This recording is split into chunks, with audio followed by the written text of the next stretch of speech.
In today's video, we're going to show you how to use negative keywords the right way inside Google Ads using real campaign examples to show you exactly what you should do to add negative keywords the right way and also reduce wasted spend inside your Google Ads campaigns. And just to briefly define what they are so we know how they actually work, is that they let you exclude search terms from your campaigns to allow you to focus on the keywords that actually matter to your customers. Meaning that if you know that there is a search that if somebody saw your ad after searching for that search term and you just know that they're not going to convert into a lead if they were to even see that ad or click on your ad, then that's an example of a search that you would want to add as a negative keyword to your campaign. And also towards the end of the video as well, we'll touch on the different negative match types so you understand the difference between adding a broad match, phrase match, or exact match negative because they work completely differently to actually broad match, phrase match, and exact match actual keywords that you're targeting. And so there's two main ways that you would add negatives to your campaign. And the first one, and one you'd want to be doing most often, is going to your search terms report under Insights and Reports. And this is where you see all of the search terms that your ads have actually appeared for. So the keywords are the words you want to actually target for your campaign, but search terms are what you've actually appeared for. And you'll notice as well, for example, if you're using a lot of phrase match or broad match keywords, that you'll appear for a lot of irrelevant search terms that just aren't relevant to what you offer inside your search terms report.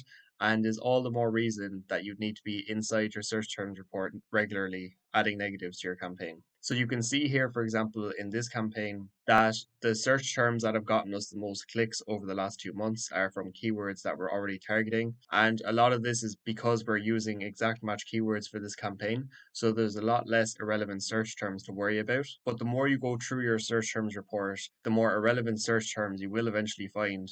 And even if you are using exact match keywords, you're always going to find some irrelevant search terms that could be added as negatives. And just to show you some search terms from the last 7 days for a roofing campaign, just to show you some examples of search terms that we'll need to add as negatives, is here, for example, plastic fascia suppliers near me.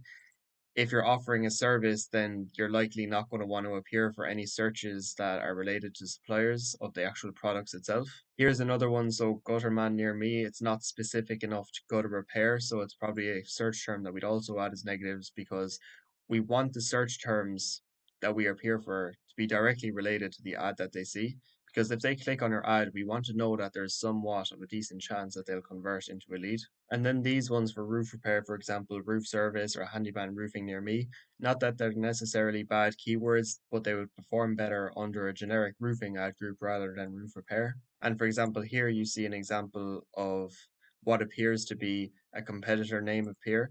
So if you're using any phrase match keywords like we are in this campaign, or especially even broad match keywords, then you'll notice that you will have to regularly add negatives to your campaign to minimize the amount of irrelevant search terms that you appear for over time. And to actually add a negative to your campaign, it's as simple as just selecting the negatives once you go through your search terms report, which we recommend going through, every few days, at least twice a week is what I typically recommend, so that that list doesn't build up too much, especially if you're using phrase and broad match keywords, as I mentioned.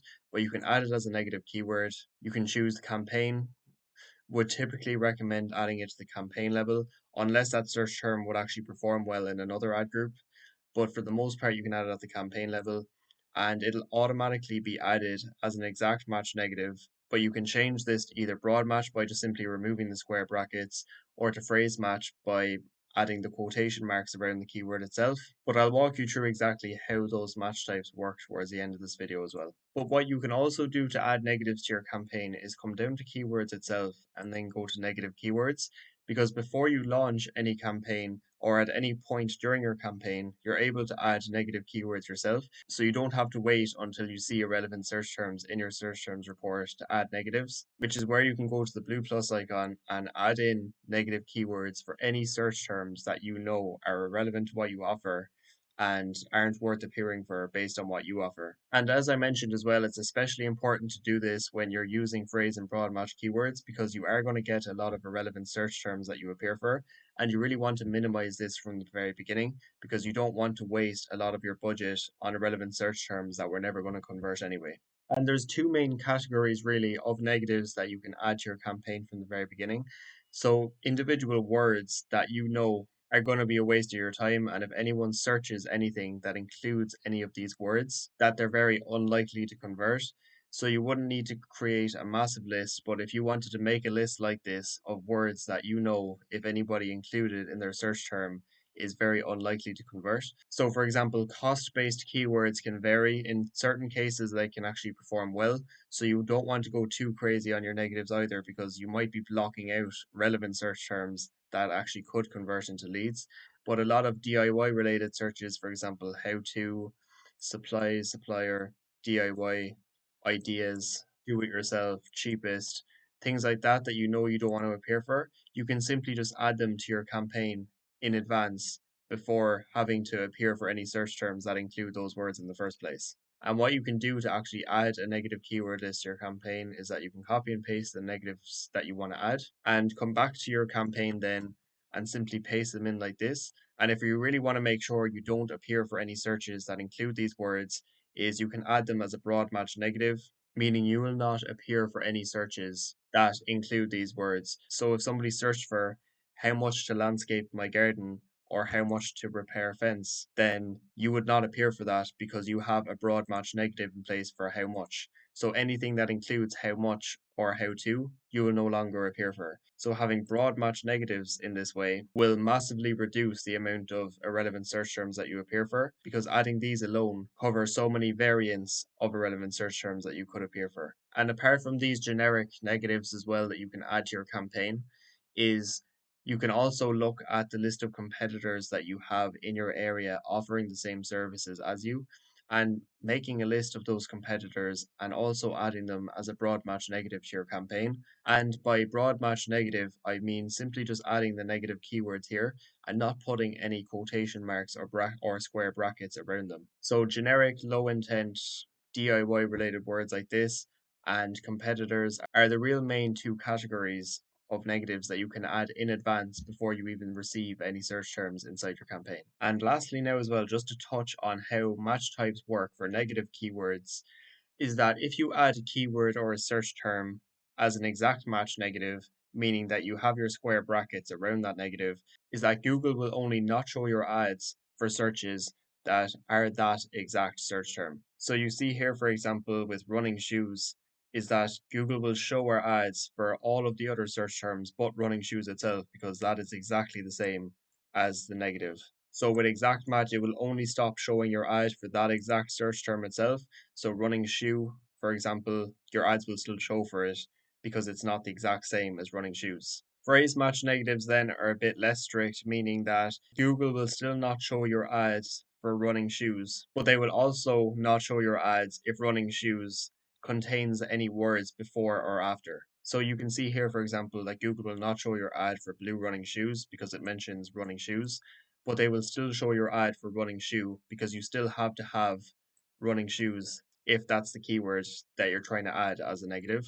Whereas broad match negatives, then on the other hand, and the reason why we like to add a lot of broad match negatives to campaigns is that if you have any search terms with words that you know, regardless of the context, you do not want to appear for, then by adding broad match negatives, then there's a lot of variants that you also don't have to worry about appearing for. Is that if you add running shoes as a negative to your campaign, then Google will not show your ads for any searches that include the words running and shoes. And doing this allows you to not have to worry about so many different variants that you'd have to add as negatives over and over again if you were to have it, for example, as an exact match negative. But in certain scenarios as well, you'd want to be careful of this because if you add a keyword as a broad match negative, but the search would actually be relevant if there was certain words before or after, then you could be blocking out relevant searches as well. So that's just something that I said would be worth being careful of. Now, I hope this video helped and just gave you clarity on exactly how negative keywords works inside Google Ads.